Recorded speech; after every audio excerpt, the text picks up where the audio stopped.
Bismillahirrahmanirrahim. Assalamualaikum warahmatullahi wabarakatuh. Baik, alhamdulillahirrabbilalamin. Wa bihi nasta'in ala umurid dunya waddin. Asyhadu alla ilaha illallah wahdahu la syarikalah wa asyhadu anna Muhammadan abduhu wa rasuluh la nabiyya ba'da, amma ba'du. Puji syukur marilah kita ucapkan kehadirat Allah Subhanahu wa taala yang telah melimpahkan segenap rahmat dan nikmatnya kepada kita bersama. Selanjutnya, sholawat beserta salam tidak bosan-bosannya kita kirimkan untuk arwah junjungan alam, yakninya Nabi besar Muhammad Sallallahu Alaihi Wasallam.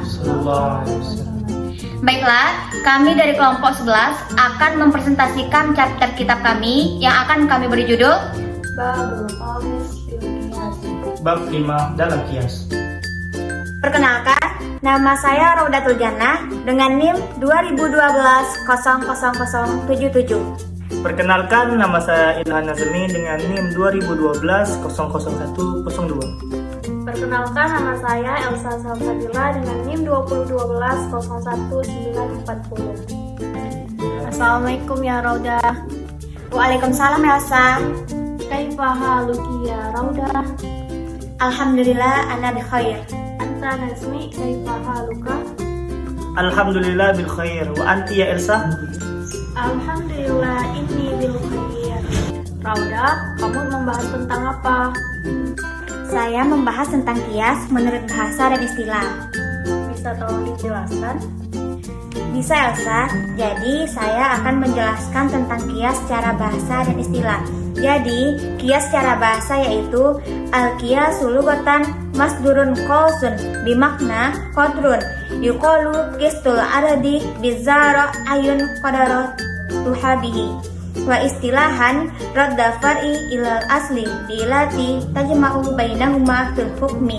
Jadi, artinya di sini adalah kias secara bahasa masdar dari kata qausun dengan artian ukuran atau sebagaimana yang dikatakan mengukur bumi dengan hasta, seperti sebagaimana dengan kapasitasnya.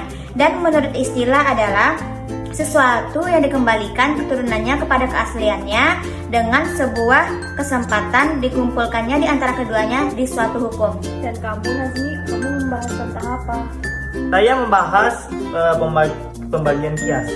Fal kiasu arba'atul arkanu yumkinu ma'rifatuha minat ta'rifi.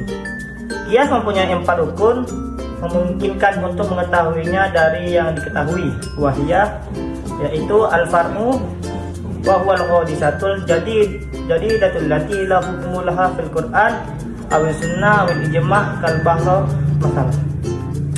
Cabang yaitu kejadian atau peristiwa yang baru yang hukumnya tidak ada di dalam Quran atau sunnah atau ijma' seperti bir misalnya. Al-aslu yang asli wa huwal amru ladzi yuqasu alaihi, yaitu suatu yang diukur di atasnya.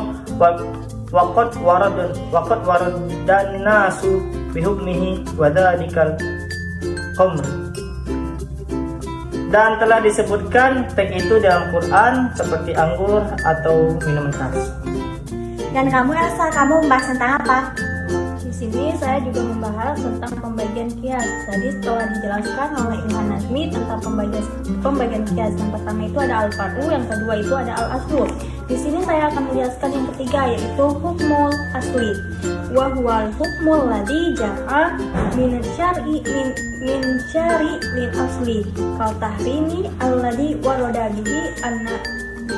bihi nasu al-Qur'ani lil khamri.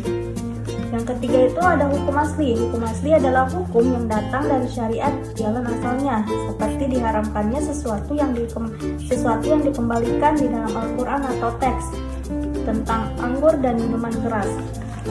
Yang keempat itu ada al-illatu. Al-illatu wahiya wasful ladzi yajma'u bihi bainal asli wal far'i wahiya fi misalina al-iskaro. Yang keempat itu ada kesempatan. Kesempatan adalah gambaran yang dikumpulkannya di antara asal dan turunnya cabang, yaitu contohnya hal yang memabukkan. Baiklah Elsa, terima kasih atas penjelasannya. Terima kasih kembali Nazmi dan Rauda atas penjelasannya.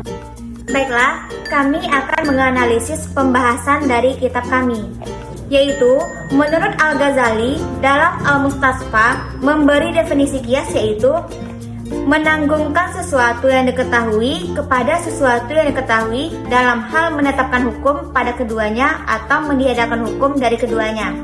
Secara istilah, kias adalah menyamakan sesuatu yang tidak ada hal hukumnya dengan sesuatu yang ada nas hukumnya, karena ada persamaan ilat hukumnya. Sedangkan kias dalam Al-Quran terdapat dalam Quran Surat An-Nisa ayat 59 yang artinya, wahai orang-orang yang beriman, taatilah Allah dan taatilah Rasul serta ulil amri atau pemegang kekuasaan di antara kamu. Rukun-rukun kias. Unsur pokok rukun kias terdiri dari 4 unsur. Yang pertama, ashal, yaitu peristiwa yang sudah ada nasnya yang dijadikan tempat mengkiaskan atau biasa disebut makis alih. Yang kedua, hukum yang hendak dipindahkan kepada cabang masih ada pada pokoknya. Yang ketiga, hukum yang terdapat pada asal itu hendaklah hukum syarak. Yang terakhir, far'u cabang, yaitu peristiwa yang tidak ada nasnya. Dan lanjut lagi, para ulama usul fikih mengemukakan 4 syarat yang harus dipenuhi. Yang pertama, ilatnya. Ilat yang ada pada nas baik pada tatnya. Yang kedua, hukum asal tidak berubah setelah dikiaskan. Yang ketiga, hukum fadlu tidak mendahului hukum asal. Artinya hukum fadlu itu harus datang kemudian hari hukum asal. Yang terakhir, tidak ada nas atau ijma yang menjelaskan hukum fadlu. Yang ketiga yaitu hukum asal, yaitu hukum syar'i yang ditetapkan oleh nas. Syarat-syarat hukum asal menurut Abu Zahra antara lain: yang pertama, hukum asal hendaknya hukum syarak yang berhubungan dengan amal perbuatan. Yang kedua, hukum asal dapat ditelusuri ilat hukumnya, seperti hukum haramnya khamar dapat ditelusuri mengapa khamar itu diharamkan. Yang ketiga, hukum asal itu lebih dahulu disyaratkan dari far'u. Lalu poin yang keempat yaitu ilat. Ilat suatu sifat yang terdapat pada asal. Dengan adanya sifat itulah asal mempunyai suatu hukum. Dengan itulah terdapat banyak cabang, sehingga hukum cabang itu disamakan dengan asal. Para ulama usul fiqh mengemukakan 9 syarat ilat yang dapat dijadikan sebagai sifat dalam menentukan suatu hukum. Di antaranya yaitu yang pertama, ilat mengandung motivasi hukum. Yang kedua, ilat itu adalah suatu sifat yang jelas nyata dan dapat ditangkap indera manusia. Yang ketiga, ilat itu dapat diukur dan berlaku untuk semua orang. Yang keempat, harus ada hubungan keserasian dan kelayakan antara hukum dengan sifat yang akan menjadi ilat.